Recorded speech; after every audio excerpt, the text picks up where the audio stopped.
Bombing, Comedian's Art of Failure. So, No.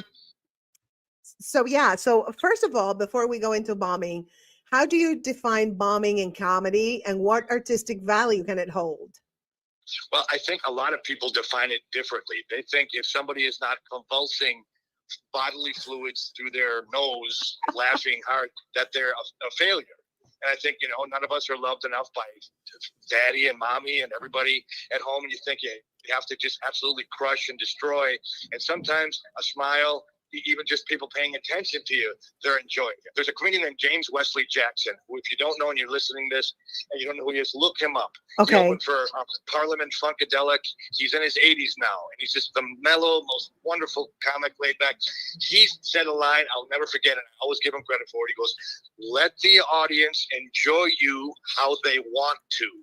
And if you don't think it's enough laughter," he said, "they might be enjoying you and you don't know it. If they want to just smile and sit quiet, it doesn't mean they're not having fun. You have to have it in your mind that you've prepared a show. You give them what you give them. It has worked before in theory. And if they're not laughing hard, that's okay." And I said, that's really hard to accept. I got to admit, it's taken me years to get that theory. Sometimes, you can hear a mouse spit on cotton from 500 feet and it's quiet. And the only thing you walk on and off stage to is your own footsteps. Every comedian has had that. You're giving your best and you walk off in silence. And sometimes you got to fake it and say, look, the baseball players, they fail 7 times out of 10. 300 is a Hall of Fame number. You all have to fit. So comedy, you're going to fail sometimes to your standards. It doesn't mean you're a failure. You got to look at the whole body of your work. And that's hard to do, but that's the facts. Absolutely. Yes. And here, King Mike Sanford is saying, as a comment, I'm putting up the comments, sometimes people just listen and follow along. Yes. Well, here's one of the worst bombs. And I think anybody that's a comedian, I don't care if it's 6 months, 6 years, I'm going on 40 years. Wow. The bomb shows are the ones I know. I started when I was 3. Can you believe it? I was still a little cute. You're always young and cute. I was old when I was young. And it's funny because the ones that stand out, I've had literally thousands of shows where people say, I can't believe how funny you are. You're wonderful. The ones that doesn't happen, those ones, remember, I did a cruise ship for the first time. I don't know if anybody listening or have you ever done a cruise ship, comedy on a cruise ship? I've never done a cruise ship. Well, I did it. I'm not going to say what brand it was, but I got there, and the note in my room when I got there, this is not a joke, it said, "Comedians, do not make fun of the shootings." It's like that. What does that mean? It doesn't say where the shootings were, who did it, if anybody lived or died. That's what it said. So I knew I was in trouble. And the first night out on the cruise ship, there was a 300-seat theater where they had the comedy. There were 200 people from Japan. They didn't speak one word of English. Ladies and gentlemen, for your enlightenment, your comedy pleasure, please welcome Dobie Maxwell. I could have got out my Toyota owner's manual and read it or something. They did not laugh one time. You don't know how long 30 minutes is to stand on a moving ship and have 200 Japanese people stare at you. That's a soul crusher and a shaker of your inner being. If you can survive that, it's not easy. You can make it. It's like a martial artist, Bruce Lee taking his training in the jungle. That's hard. You got to have it happen to you, or you can't be a comedian. It gives you the callus to go on to be a comedian. Yes, absolutely. So can you share, Dobie, a moment when a bombing performance led you to a breakthrough in your creative approach? Yes, I will absolutely do that, because what happened was I grew up in the Midwest. I don't know where people are listening. Maybe people are listening from all over the world. But in the Midwest, it's cold and there's winter there. Milwaukee, Wisconsin. It's a blue-collar town 90 miles north of Chicago. That's where I was born. And there's snow there. And I used to do bits about throwing snowballs in school and winter and putting bread bags in your boots. Now, you, Grace, you grew up in New Orleans, correct? Yes. Did it snow even one time when you were a kid? Probably not. No. Okay, that's the thing. So I had 15 minutes back then in the day. You could get an opening slot for 15 minutes, and clubs. I know new comedians today, they can't believe it was like this, but a club would be open 6, maybe 7 days a week, and you call an agency, and they might have 6 or 7 clubs, like the Punchlines in Atlanta. They at one time had 14 different punchlines, and you one call, and you could get 4, 5, 6, sometimes 8 or 10 weeks. So I would take. So I had never worked in the South before, and I'd been doing comedy maybe 2 or 3 years, and out of my 15 minutes, about 9 or 10 were about snow and winter and all the things that really killed in the Rust Belt where I live. Well, my first gig was in Charleston, South Carolina, and it's really nice down there. And I went up, and it was the middle of summer, and I hit my winter jokes, and you don't know silence. How that was 15 minutes, and everybody's looking at me. So now my time shrinks. So I'm supposed to do 15 minutes. I don't have it after the second night. So where are you from? What do you do? What's your name? What kind of car do you drive? What planet are you from? You're basically, so that was the longest week of my life. But to answer your question, it changed my direction. I realized I had to be more universal, at least to start out, if I wanted to go on the road. And I really think that comedians have to think about that before you go. Biggest mistake to me, I got 10 good minutes, so now I'm going to go to every comedy club, the top ones within a 1,000-mile radius of where I live. Then you get on stage, it's like, wait a minute, this is not where I didn't grow up here. They say different things. Do you say pop or soda? And it's like, and if you don't click with an audience, you will hear silence. There is a message behind it. Sometimes they're enjoying you, like James Wesley Jackson said. Other times it's like you are on the wrong. You're not mission with them. It takes years to know what to do, and everybody's got a bomb to know what not to do in order to get to learn what to do.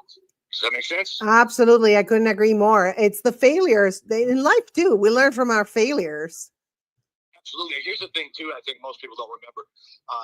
That is, the bombing to you as it's happening is a lot worse than it is to the audience.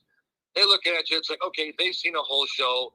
99% of them have never been on stage before. It's like, okay, this person isn't the greatest. I'll see comedians before them. I'll see them after. If you're up for a few minutes, even for a long set, it's like, they're not going to talk about it in the car. I always tell people, don't flatter yourselves. Okay, they had nachos. They had a couple of drinks. They got kids, the babysitter. They went out to dinner. Show wasn't that good. Have you seen a bad movie? We all have. But Stallone doesn't have to hear it. On the car on the way home, people walk past you and you bomb, and it's like they don't care. You care a lot more than they do. And when I realized that, and I tell younger comedians that, it's like, I never thought of it that way. It's like, right, it doesn't matter. You got to take some chances, have some fun. Not the end of the world. If you're a heart surgeon, you slice off the wrong. The patient's going home in a hearse. Yes. Comedy, they were okay. Exactly. Absolutely. Even though we call it dying, right? On the stage, nobody dies. It does. It does. But for the younger comics, especially, what would you tell them? How can they balance taking risks with the fear of bombing during their set? Here's the thing that I don't think most comedians realize. Find a mentor. It might take a while before you do, and have someone that's been out there, been doing it a little bit, say, would you mind if I run my set by you? And even if you have to pay them, hopefully I do it. I have a group. Can I plug my group? Only because there's a lot of Please do plug anything you want, Dobie. No, it's called the Maxwell Method of Stand-Up Comedy. Yes. I didn't do that. It's a Facebook group. I didn't do that for ego purposes. Colonel Sanders did not invent fried chicken, but he was smart enough to come up with his own recipe, and he put his face and his name on the bucket. Yes. So people know KFC, that's a brand. Craigslist. Who's Craig? I don't know, but he came up with a list, and that is his thing. Same thing. Maxwell Method. Oh, you're Maxwell. Yeah, because I made every mistake. I tell people all the time, you want to learn carpentry? Who's the best carpenter to learn from? The one that's got the least amount of fingers. He sawed them off, man. He has made some horrible mistakes. How'd you lose those two? Well, let me tell you what not to do. So in my group, we talk about stuff like this. Find a mentor. There's a lot of comedians like yourself, like Amanda Cohn, like so many veterans that are nice enough to give back. And they throw a question out there: what should I do? What am I, stay away from controversial topics. And I think people want to be the bad person, the bad boy, bad girl, whatever you say. I want to be the shock meister. No, you want to get laughs. You want to be likable. And people like, you look back in history, Richard Pryor, George Carlin, people say, well, they're controversial. Yeah, but they learn how to be comedians first. You have to learn the craft. And the reason I say don't be controversial and don't be dirty is because you want to get as many opportunities on stage as possible to go up and bomb and learn the craft. And then when you got your chops, you know what you're doing, then I never want to suppress artistic freedom for anybody. But it's like, learn the craft first before you go off in the direction. And you can't do that without stage time. Absolutely. It's number one. And without bombing and without, just doing it, you have to do it. And you're going to bomb sometimes and you're going to do great other times. And it really doesn't define you as a comedian, right? When you bomb or when you do great, it's just part of the process, I think. You're totally correct. That's why you have this big show here, Grace. And I think you've been on stage enough times, and I've seen you're likable. You do really well. I got to the point that I think the comedians can be a little sick and twisted. You get to enjoy bombing sometimes. It's like, look, that's in a weird way. I know this is funny, and it's a warped. There's a comedian named Andy Kindler. I don't know if you know who Andy Yes, Kindler of course. is. He's still working. And he would eat, and the crowds would stare at him, and the comics would be bent over. They couldn't laugh any harder. Ted Norkey was a guy in the Midwest who passed away. There's another guy, same thing. He would bomb, and I've never seen anybody. I work with him. This is a true story. He started out as a headliner as a week at the comedy club. They bumped him down to feature act. He still bombed. They made him an opener. So he went from headliner to opener at the club. He got fired or demoted twice in the same week, and he would bomb left and right, and he would go up there and it's like, well, here we go again. There's a guy named Robert Schimmel. I don't know if you know who Robert Schimmel yes, is. I do. Yes. I don't imply because I've been around a long time, and if you have young comedians listening, sometimes it's been a while now and he's been passed away for a long time. His act was very blue, very dirty, but also very funny. Right. But he wasn't famous. I worked with him in Milwaukee, my hometown, and he came in on a Wednesday night, and it was probably, 50 or 60 people, and he went up and he ate it. Oh, they hated him. They didn't like his dirty comedy. I was bent over laughing. I'm thinking, this guy is hilarious. So Thursday, and after we went out to eat afterwards, and we stayed up till like 4 or 5 in the morning. He was having a lot of family problems. If you know Robert Schimmel, he had a black cloud over his life. I felt so bad for him, and he's a wonderfully nice guy and super funny. So we come back on Thursday, and he ate it worse than he did on Wednesday. And I was the opener. So I did fine. The feature act did fine. And Schimmel bombed Wednesday, bombed Thursday. 2 shows Friday, even worse. So now he's got 4 45-minute horrible shows in a town that he's not from. He's never been there before. His life is miserable. His kid is sick. His wife wants to leave him. So he comes on Saturday and he goes, hey, Doe, can we just skip the shows and go right to the diner? I've had enough of this stuff. And he's like, but he had to do the shows, and obviously he blew up when he was famous, and he had a really great career. I saw him about 10 years later, and I walked up to him and said, hey, you want to go to the diner? And he remembered every one of it. You never forget those bonds. But again, that gives you the callus. It gives you the scar that you need. You got to have thick skin, and unfortunately, there's no way to fake it. You can read about it. You can hear people talk about it, but you got to be up there on stage trying to be funny and hearing silence. Painful. It weeds out the wannabes from the professionals. Absolutely. And it also helps you tell which jokes are not working and which ones work, because if you get a little laugh when you're bombing, then you're like, oh, that sounds like a winner. Okay. But if, I feel that way. If, the ones that don't work, I'm like, why didn't they work? I always kind of analyze my act and how my energy was and how I was connecting with the audience. I think I usually not blame it on myself, but try to look and see how I can make it better. Do you do the same thing? Like you analyze what happened and then try to make it better? How about when this happens? Let's take it the opposite. That's a really great point that you just brought up. How about if you come up with a line that you think is really funny? Maybe you even ad-lib the line in the moment, and it gets a big laugh that first time. Sometimes that can be the worst, because you happen to say it the right way, at the right time, on the right night, in front of the right people. And then the next 25 times you do it, it dies worse every time. It's like, this worked once the first time, and then it doesn't. That's just the opposite thing. I think every performance is individual. Yes. Miles Davis was a jazz trumpeter. Again, I'm not implying anybody does, but if you're a young comic, look back, Miles Davis was genius, gets thrown around a lot. That word is, I think he truly was a musical genius. Wow. He said a quote, I'll never forget. He said, I play some of the same songs every night, but I never play them in exactly the same way. Yes. And I really think that as a comedian, we have to go up there. It's like, okay, these are different people. There's 8 billion people on the planet.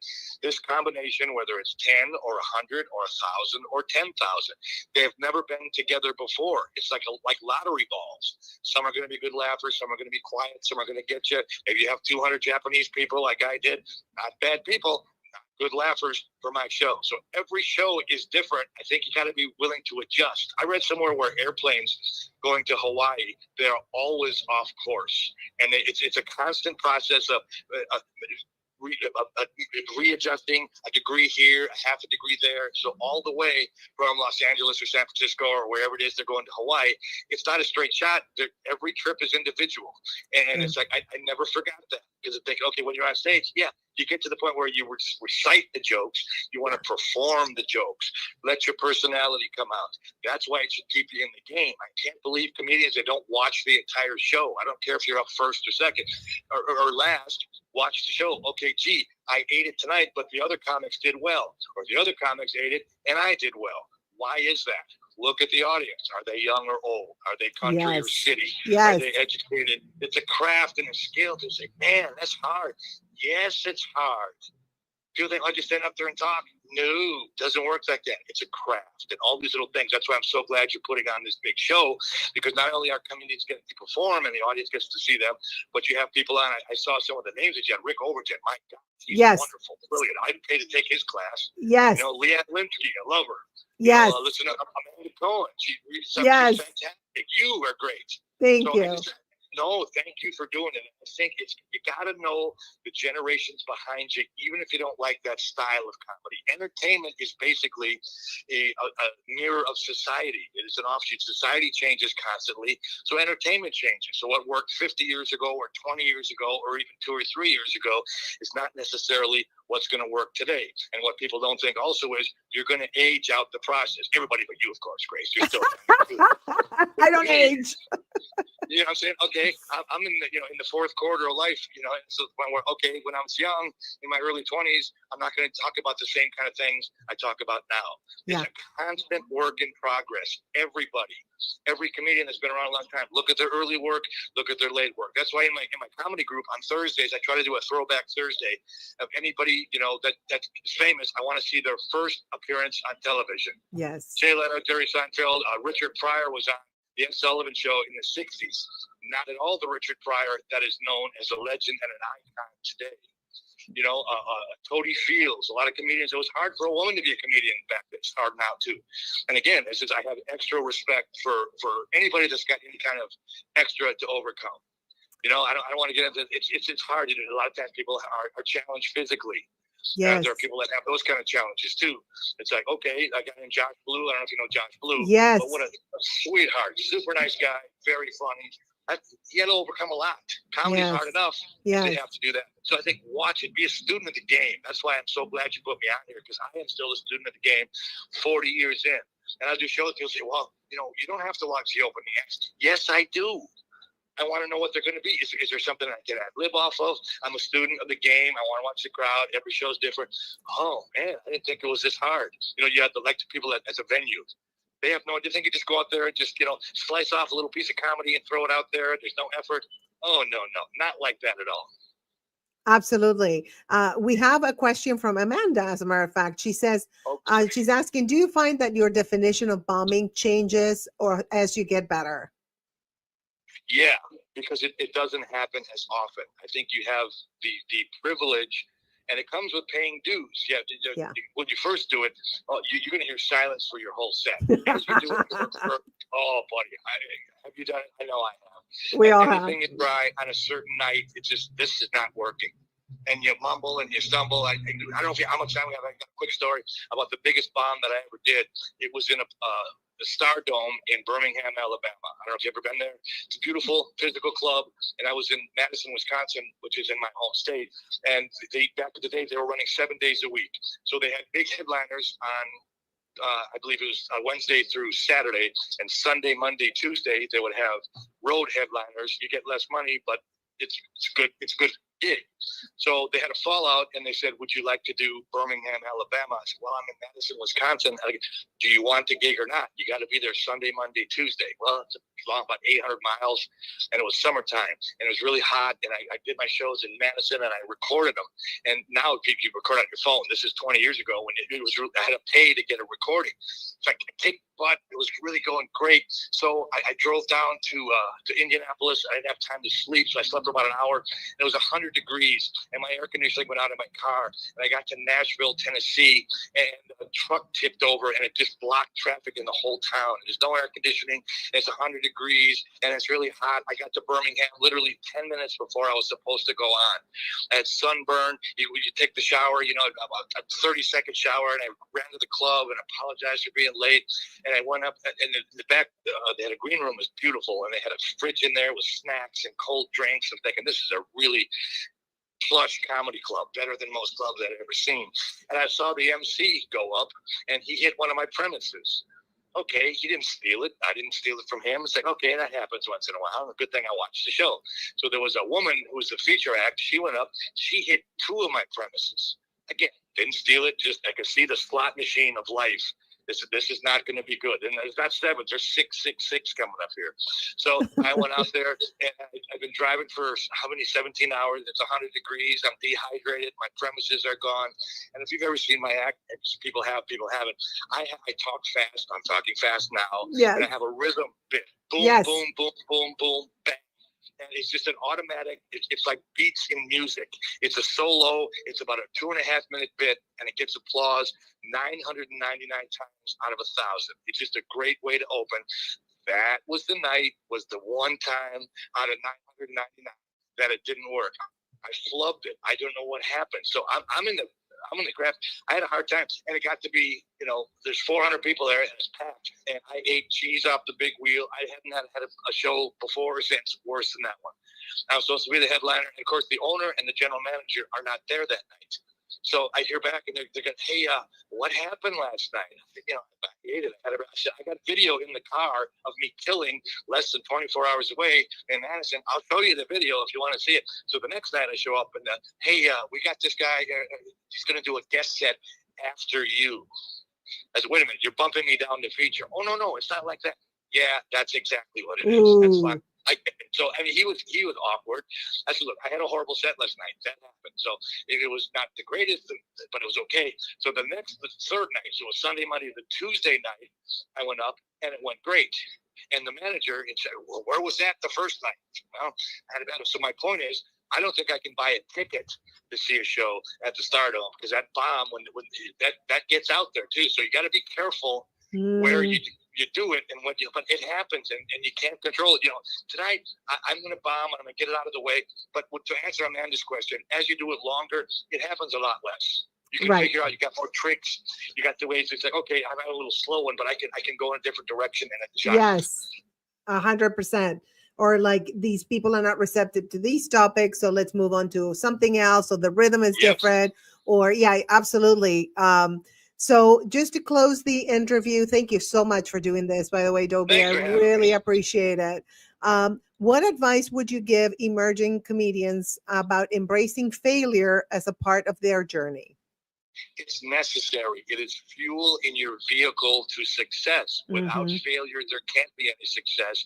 It's a measuring stick, and there are ladder steps that you take in increments to go up, and you fail here. And like you just said, why did I fail?